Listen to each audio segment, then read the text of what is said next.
I play a lot of video games. Gee, who could have guessed? I also spend a lot of time thinking about games and talking about games. Most of that time is about games that I cherish, experiences or worlds or mechanics or all of those combined that I love, but I find myself rubbing up against constantly. Games with some friction. Games that maybe take risks that don't pay off, or have a rotten, dubious appendage that spoils everything else. I find these kinds of games much more interesting to talk about than games that I play that I think are obviously bad, or games I play that I think are uncomplicatedly good. So, as an experiment in creating videos again, I'd like to lay out some of these games, and why I find them interesting to talk, or at least think about. To be clear, this isn't a batch of games I want to like but can't. This is a collection of games that I like, but are maybe niche, or they might have some kind of Achilles heel, or a collection of sore spots that cause tension or make my recommendations of those games hesitant. I hope it makes good enough sense, and this framing is just a loose excuse to make a video talking about games and let free my thoughts anyway. Hopefully you end up finding a game or two that you'd like to try out, or maybe you've played one of these games before and agree or disagree with me. Whatever the case, I'm eager to get started by talking about Bayonetta Origins, that funky storybook game with Bayonetta in it from that Nintendo Direct that one time. God, I love Bayonetta Origins, Cereza and the Lost Demon, also known as Bayo Se La Di. I love how this game looks, I love how this game plays, I love the characterization of Cereza and Morgana and Cheshire. Bayonetta Origins also employs my favorite video game trope ever, secrets. It reminds me a lot of Zelda, in the obvious ways, like finding secrets and opening treasure chests.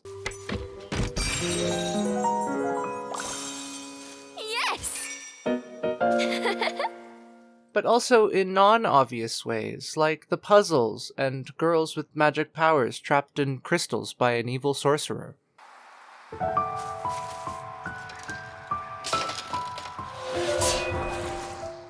And it obviously looks very pretty. I'm especially fond of the masking technique they use to create this look. Cereza is animated with a lot of energy. Her ballet animations are fluid, deliberate, and graceful. I was enamored by just how much character Cereza's animations portray. It's so clear in the way she tightly hugs Cheshire and looks around nervously, or how her legs struggle to keep up as she leans ahead while Cheshire pulls her forward. The heart of Bayonetta Origins is an emotional one, I think, rather than a mechanical one. The little guys you collect throughout the game are very cute, and there is some good character work with Cereza and Morgana, but the relationship between Cereza and Cheshire is at the emotional center of the story, and the game wouldn't have worked for me without it. I mean, duh, it's in the title, I guess. Still, it was genuinely gripping and kept me invested in what is otherwise an uncomplicated, feel-good fairy tale fable. Seeing where these two end up compared to where they started gave me butterflies. The narrator also did a lot of heavy lifting to keep me engaged. I was warmed by her cozy grandma storybook voice. It fits completely perfect, and I was especially enchanted whenever she would affect her voice to portray Cheshire. There's an unmistakable playfulness and whimsy to her narration that I was always receptive to. Even more clearly, send me back. Send me back. The demon's rage increased by the second, but there was nothing Cereza could do. That's not to say that the other actors do a poor job. Far from it. Don't surprise me like that! Or that the audio design isn't super crisp and blended seamlessly with the game. Every little sound effect or musical sting slots in super snug and secure, and has tones that are truly tasty on the ears.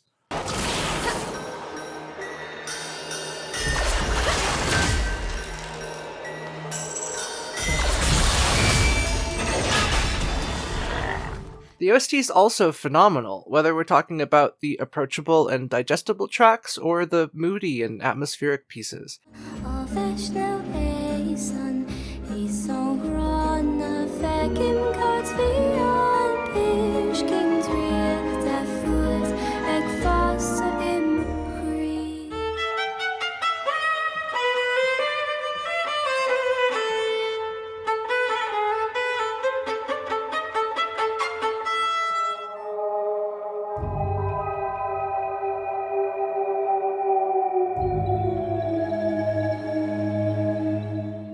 it's top-notch. It stood out to me that most of it is in a waltzy 3/4 time signature or its multiples. I suspect that this is for Ceresa's dancing mechanic, being inspired by ballet's default 6/8, but it could have also simply been the best bet for this bright and bouncy art style. There are a couple of dramatic story moments where the dancing mechanic switches to a slower tempo 4/4, which I believe reinforces this thought of mine, though I can't say with any certainty. There's a lot more to Bayo C'est La Di than its story and charm and art direction and all the other things that it gets right in its presentation. Most importantly, the core action combat gameplay is really good.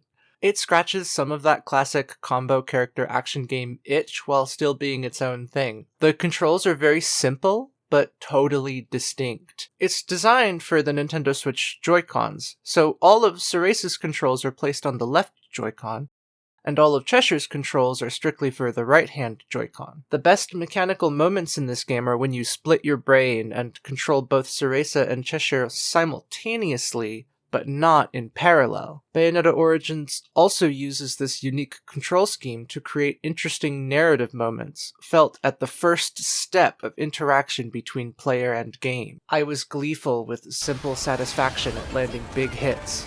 I felt clever switching between elements to close or create space with Cheshire. At the same time, I locked down a second enemy with Ceresa to set up for the next combo. It felt really good to press and hold the attack button and then intentionally use the release of that attack button to trigger a lunge or eat an enemy to refill on mana. The core action gameplay is expertly executed, even if it is a bit simple and easy. It's really easy, even after you unlock hard mode. I don't think the game ever gets challenging enough to really get as much as it could have from its systems, and that disappointed me. But I don't think Origins was committed to providing that thorough of a challenge for capital G gamers either. I wish it got harder, but I'm not trying to pick nits. No, the problem I have with Bayonetta Origins is its map design. I don't mean level design, because the level design is actually great. It's carefully calculated, meticulously managed, and finds a way to be both compact and maintain clear, readable room layouts. The game cleverly nudged me to find little secrets by noticing a subtly different pattern at the edge of the screen to indicate a path. It teaches you this really early on, too. The level design is fantastic. It's just that, well, the world is sprawling and complex, but on the same token, perplexing and convoluted to navigate. Avalon Forest is ludonarrative assonance at the best of times, and frustratingly tedious at the worst of times.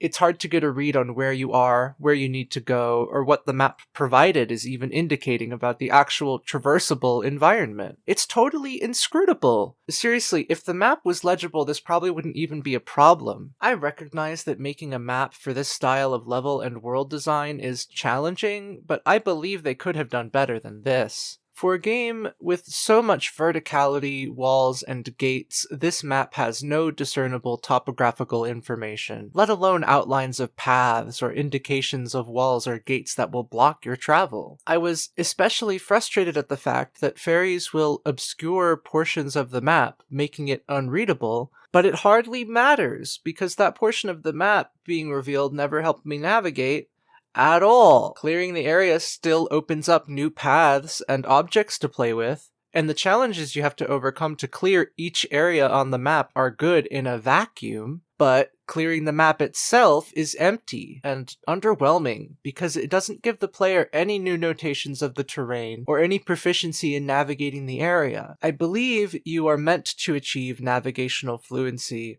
in Avalon Forest by learning the ins and outs of the actual ground you tread. You are supposed to become intimately familiar with every branch, pile of dirt, puddle, structure, toy, and stone tile on the windy path to survive in this twisted, mystical forest, full of illusions, fey tricksters, and the unknown. Avalon Forest is out to get you, to make you lost and confused.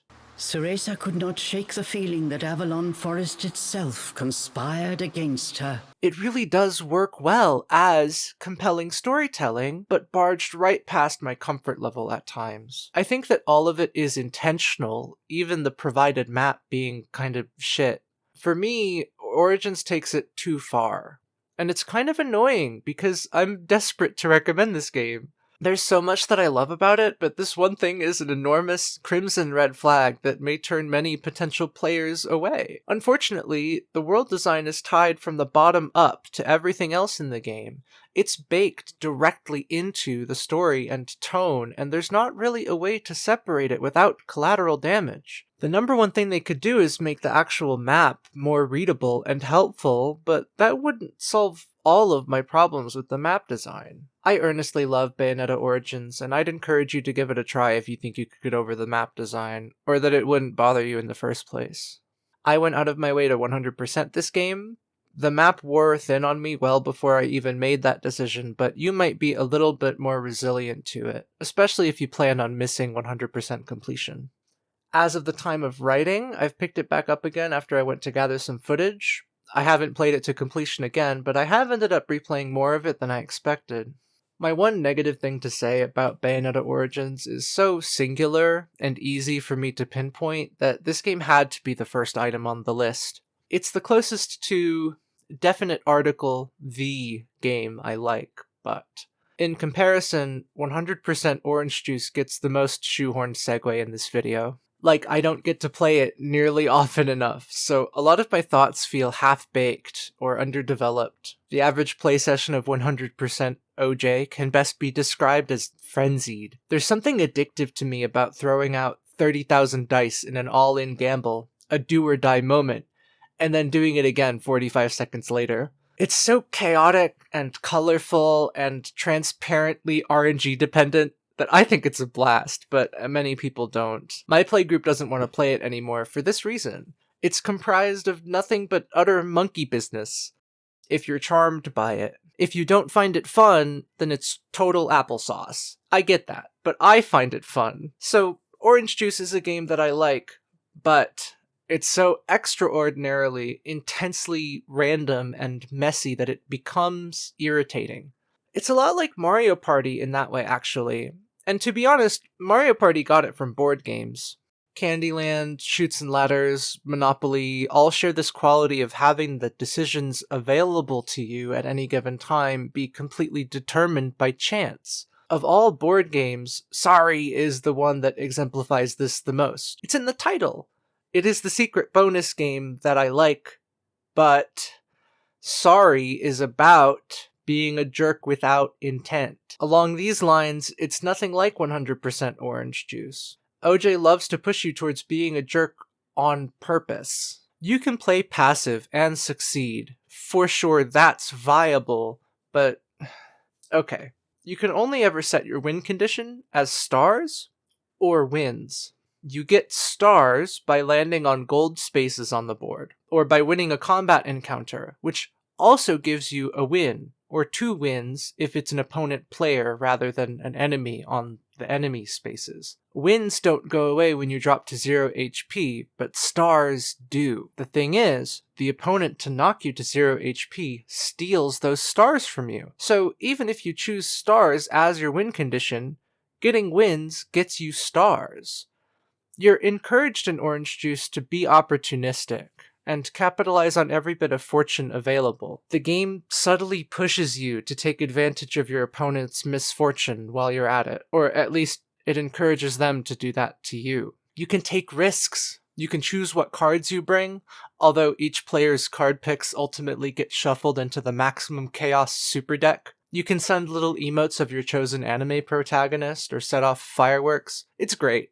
It deceivingly gives the player many more choices than Sorry, despite also being more RNG dependent. 100% Orange Juice is my favorite of all those games mentioned in that previous collection because of these strange dual properties. But the same random elements that make me like it turn Orange Juice pulpy, coarse, and abrasive for many. There's also the whole moe aesthetic about it that could be unappealing to you, but I could take that or leave it, to be honest. I like some of the characters for sure, but it's not the flavor of anime spice that tugs at my brain strings.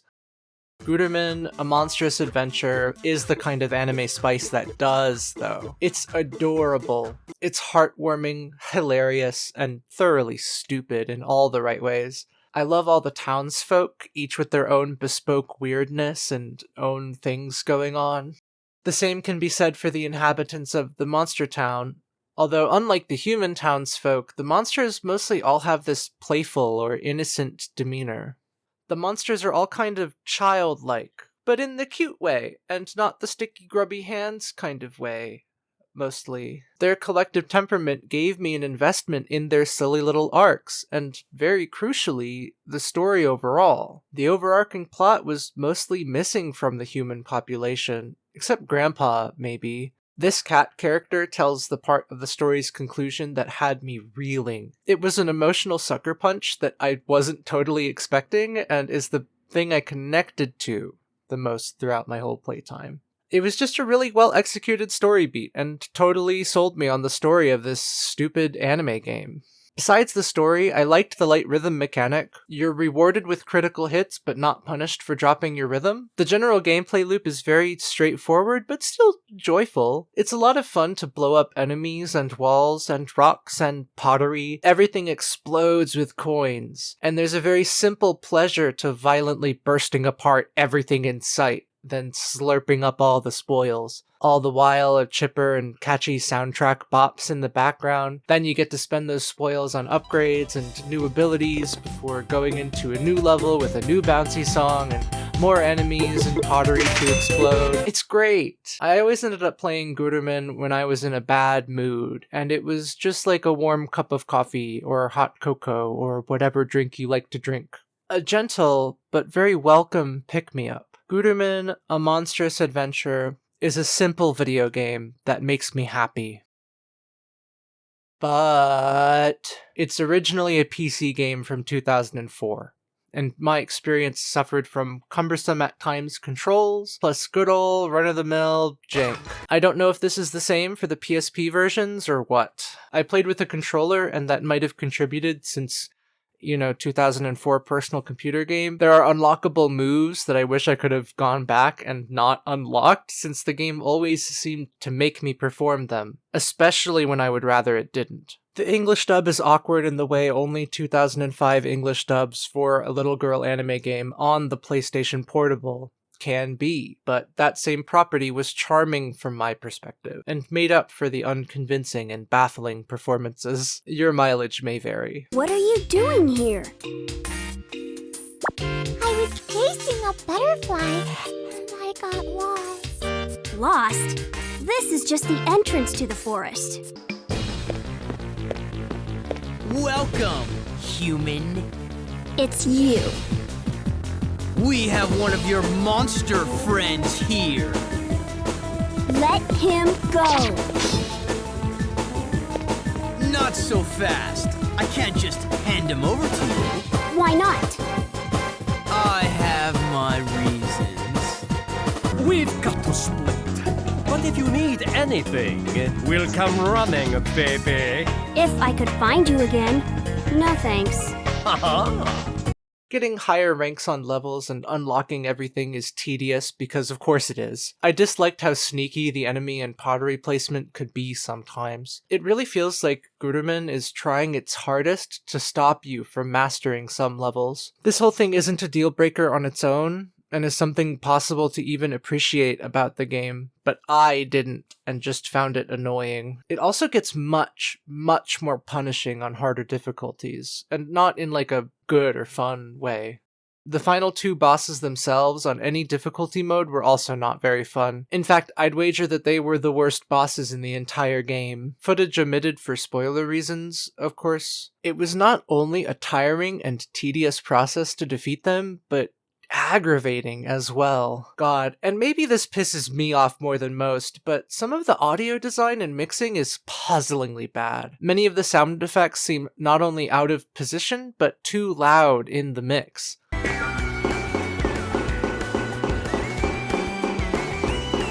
They are cute, don't get me wrong. The jump noise being this goofy, out-of-left-field sproing is charming. Until it isn't anymore. The coin collecting noise is also delightfully cartoonish.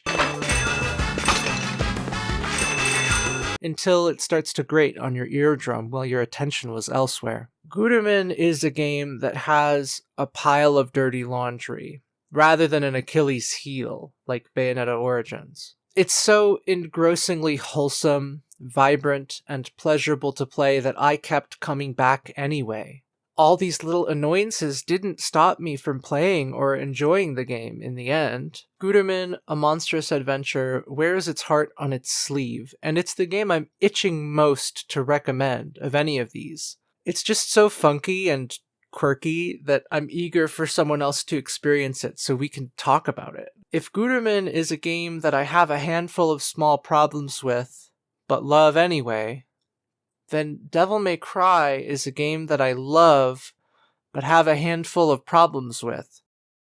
I hope that distinction is as clear to you as it is to me. DMC is a revolutionary and groundbreaking action game, and that pretty well summarizes most of my favorite and least favorite things about it. Capcom came speeding out the gates with something captivating and fresh for the time. It's a classic game that's lighthearted, fun to play, fun to watch, and was hugely influential in the future of action games. It was immediately clear to me just how gratifying Dante controls in DMC1, and why Devil May Cry was such a landmark in action games. His moveset and controls are light enough to be finessed, but weighty enough to be hearty and satisfying. It is so totally cool and fun and sexy to kill monsters. I think it kind of reminds me of Gauntlet Dark Legacy. I had problems though, of course. I thought switching weapons on the pause screen felt awkward, and it didn't incentivize me to experiment with using the different tools very well. This may just be my played Bayonetta first bias coming through though. In the absence of a style meter, sometimes you can just spam Stinger level 2 over and over again and have it work.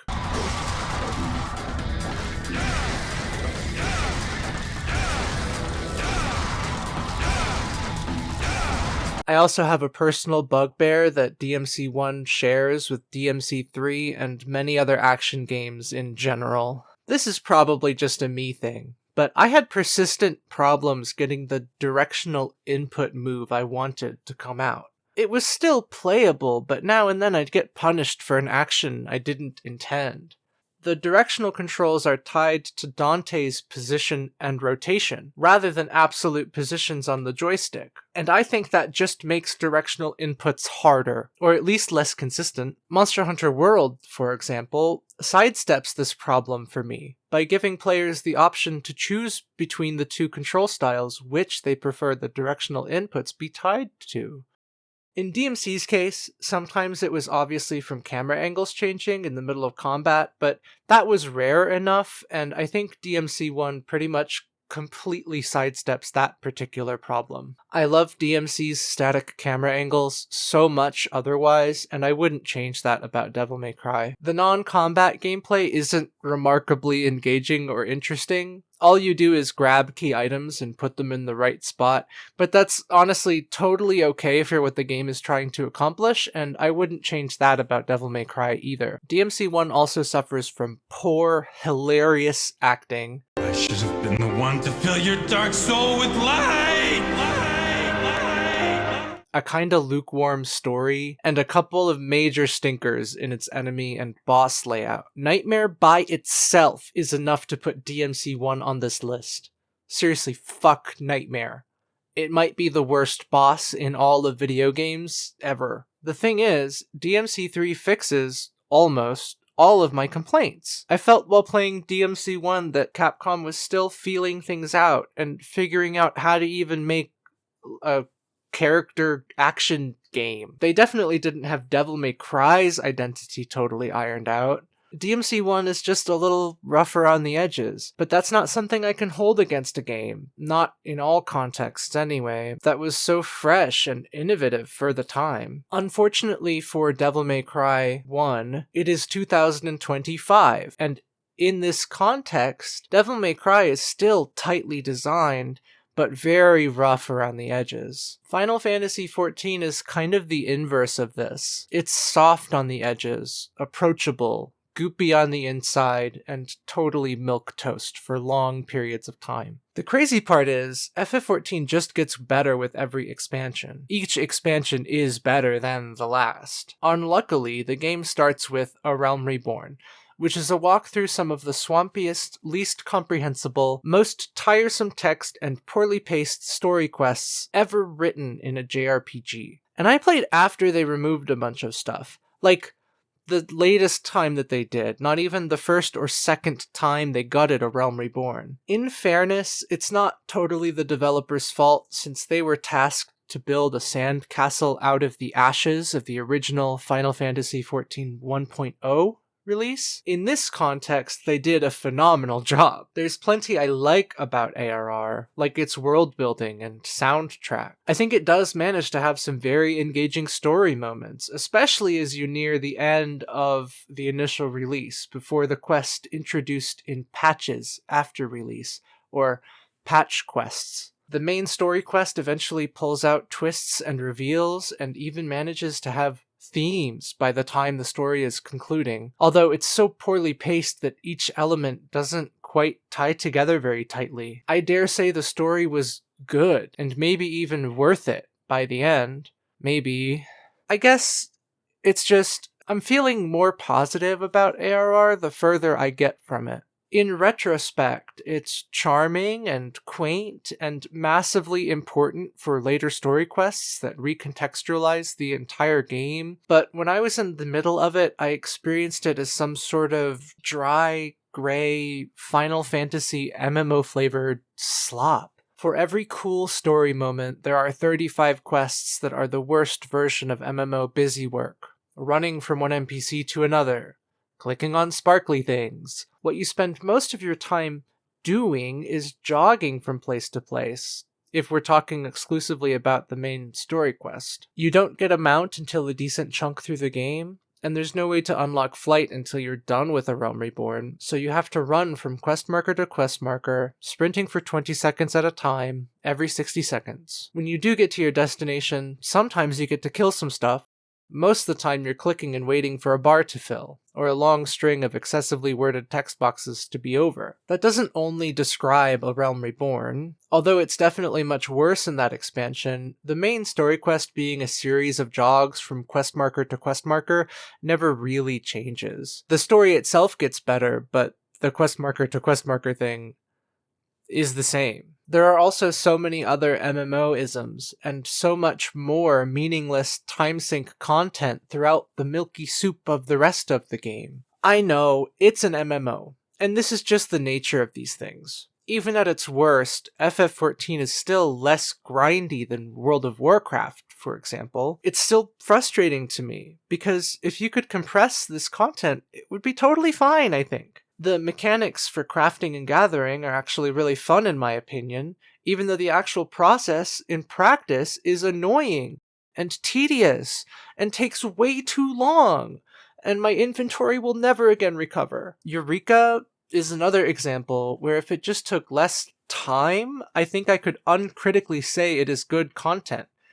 I'm pretty sure I would say that for Eureka specifically anyway, but the point is that basically everything takes longer than it needs to. I definitely play, and even enjoy, some of this content, but I am on the free trial, and am trying to squeeze as many rewards as possible before I inevitably cave and buy the full game. But there's still plenty I love about FFXIV. I am itching to buy it, after all. The first expansion after A Realm Reborn, Heavensward, is an epic JRPG worth playing in its own right. I love Heavensward's story, setting, set pieces, sensibilities, and atmosphere. This expansion really sold me that 14's story was capable of being good, full stop, no caveat. I can't stop thinking about the virtual place that Heavensward takes place in either. Ishgard and the overworld areas introduced in Heavensward have my absolute favorite landscapes, soundtrack, and ambience in this game. Stormblood, the next expansion, has combat offerings that are the best so far, and it tightens up the overworded text that was still present in Heavensward. Stormblood certainly tells a story that works, even if I think it misses some of the targets that it aimed for. I like a lot of the areas in Stormblood, and its dungeons and boss trials are the most engaging and interesting I've played so far. The few story quests patched in between the release of Stormblood and the next expansion, Shadowbringers, have me tearing my hair out waiting for 14 to go on sale. It's crazy how immediate and decisive the pivot into Shadowbringers' direction and writing is. I'm feral, chomping at the bit for more main story quest. It's honestly pathetic. The core content, besides the story, is actually pretty fun. I enjoy running dungeons, trials, raids, extreme trials, and even coils or savage raids with friends. It's surprisingly gratifying to get better and better at running dungeons, and the little interactions while newbies or sprouts watch long cutscenes in the earlier instances are cute, especially with the knowledge that you were once that player. Harder content like Extreme or Ultimate Trials are the most complicated game of Simon Says ever, where if you get it wrong, everyone dies at instant speed. This sounds kind of awful on paper, but I find it unexpectedly rewarding to fail at the same Simon Says puzzle with half a dozen people a couple dozen times before you finally succeed. 14 is also a great game to play if you like to play with dolls. A lot of other MMOs and RPGs are good for this, but FF14 is the best for it. That's not to say it has the most extensive character creator or especially good fashion mechanics or sensibilities. FF14 isn't the best at any particular thing that it does, but it is a great game for playing dress-up with friends. In spite of all the great things about FFXIV, it's a game that I just can't recommend, because it's so long and front-heavy on all the badness. It's a little bit trite to say, oh, it gets good after 40 to 60 hours, and I understand that. But in 14's case, it's actually true. For what it's worth, I've been playing this all for free on the free trial. Yeah, first dose is free, but this first dose is, more or less 714 hours? Not much of this is AFK. Yes, it's kind of hypocritical of me to criticize a game I've dedicated this much time and attention to. Yeah, the free trial is like 3 entire JRPGs, and at least a whole 67% of them are good. I can recommend on that merit, but it's a massively multiplayer online role-playing game published by Square Enix. And Final Fantasy XIV carries basically all of that baggage, at least up until where I've played. But I've played it, and enjoyed it, and I'm going to keep playing it, probably for a lot longer. Final Fantasy XIV is a game that I love, and whether I like this or not, it has taken up a part of my life for now. But I only love 14 in discrete parts. So much of the content in this game is mind-numbing, or drawn out for too long, and most of it is disconnected, each mechanic and system existing in their own bubbles. It shouldn't be surprising since it's a Memorpaga and content is released piece by piece over decades, sometimes abandoned and never added to. Additionally, A Realm Reborn was bad at sparking any kind of enthusiasm or excitement in me until the end, or even after I played it. ARR did a good job desensitizing me to all the other MMO-isms and meaningless time-gated hurdles and other content, to be honest. As a whole, rather than in exclusive pieces, Final Fantasy XIV is so bloated and squishy and round and out of focus that it has a hard time standing out to me in any particular way. I mean, it's way too broad, beloved, and big of a game to prick me with the kind of unforgettable, sharp edge that smaller and more focused games have managed, except maybe some stuff in Heavensward. I get the feeling that Shadowbringers, and subsequently the next expansion, Endwalker, will prove me wrong? I guess I'll see. Fallow is a game that struck me in a way I won't forget. Fallow got lodged firmly in my brainstem, like a catastrophic decision I made, but can't undo. I like the game for its setting, presentation, themes, prose, verse, and atmosphere, but everything else about it kinda sucks. Fallow isn't just rough around the edges. It's mostly edges. I'm constantly rubbing up against the edges. Won't somebody please sand down these edges? It's frustrating. Unlike other games on my list, I think Fallow just isn't a good game. This game is so totally impenetrable and arcane. Up until and through the bitter end, and past the secret endings and everything, the game hides so much from the player. I'm sure this is on purpose. Fallow fragments its storytelling in a way, cutting paths around time to instill a sense of disorientation and dreamy time distortion, so you're never on sure footing and constantly uneasy. Except when you're bored, that is. There's a lot of reading, but I like reading. There are exceptional pieces of writing here and there are some lines that popped off the screen at me, which are great examples of what I love about Fallow.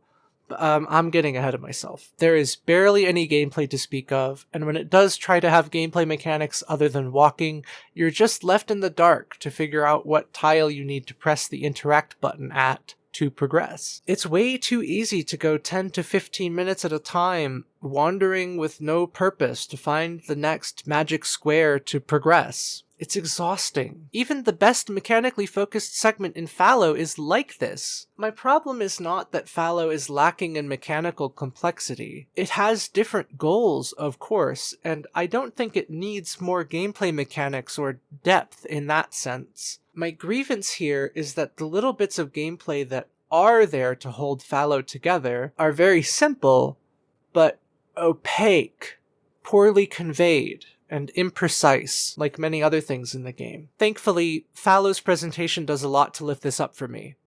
Obviously, Ada Rook's musical instinct is on a bright but not very colorful display. She effectively taps into that same energy that's common across her solo discography, or any of her work with Devi McCallion, except she brings that energy to a slower and more melancholic, introspective moment. Fallow's OST is textured.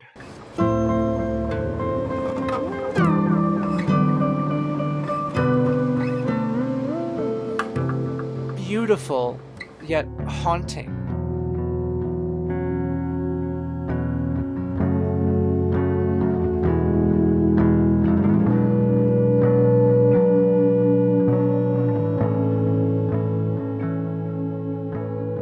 Many tracks are sad, lonely, and vulnerable.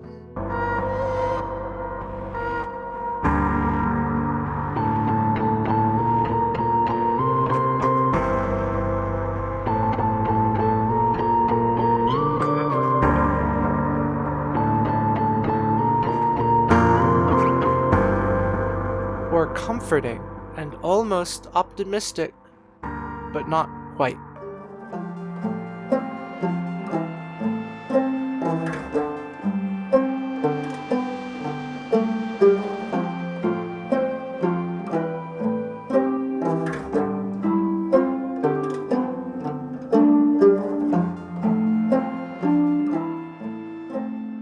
Much of the soundtrack feels desperate.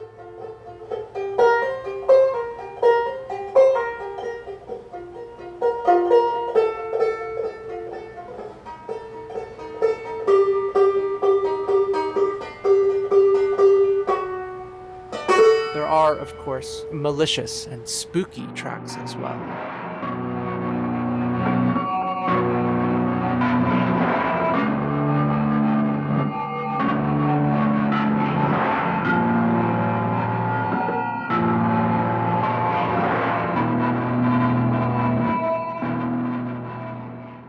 Fallow also has some really nice sprite work, and makes the most use of its purposefully limited color palettes.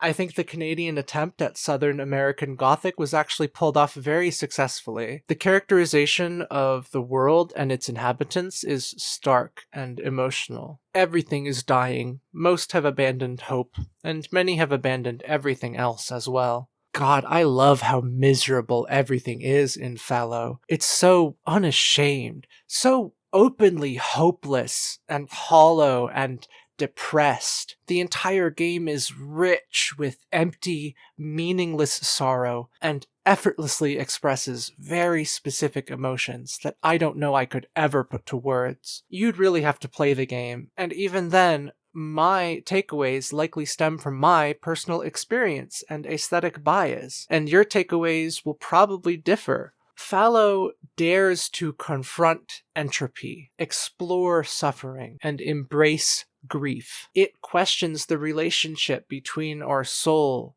body, and social identity. Fallow exposes the trauma of rejection. It examines the trauma of loss, and it reflects the burning isolation of the active search for love and acceptance. There is a sympathetic ache and sensitive agony that is around every corner and after every punctuation mark. It's not to say I think Fallow is written exceptionally well. In broad strokes, it's sloppy and amateur, and many of the emotionally charged things Fallow is grasping at are only there for moments or sentences at a time. It's not that the writing is haphazard, careless, or even unfocused, just kind of scruffy and bewildering, with lots of phrase and loose ends. It points at a lot of connected, sentimentally evocative, and spiritually poignant ideas. It gets most of the way towards delivering on many of them. This is easily Fallow's biggest strength.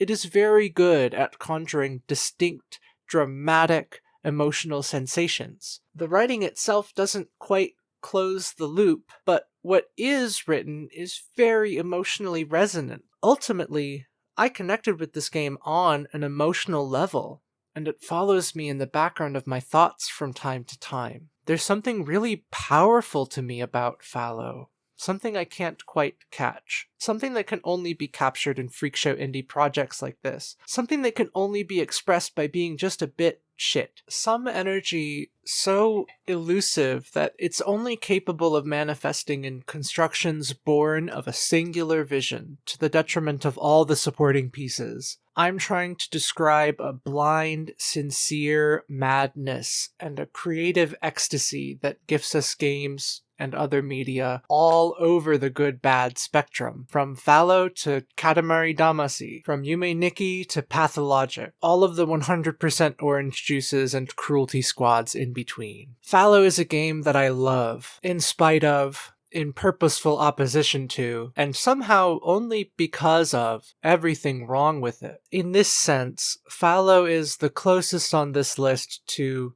a game I dislike, but... Except I don't dislike Fallow. I really love it. If not for any particular thing that it does manage to properly execute, then only for the reason that it pushes my buttons in just the right way, and makes me feel very powerful, specific, pointed emotions. Sometimes, isn't that all that matters?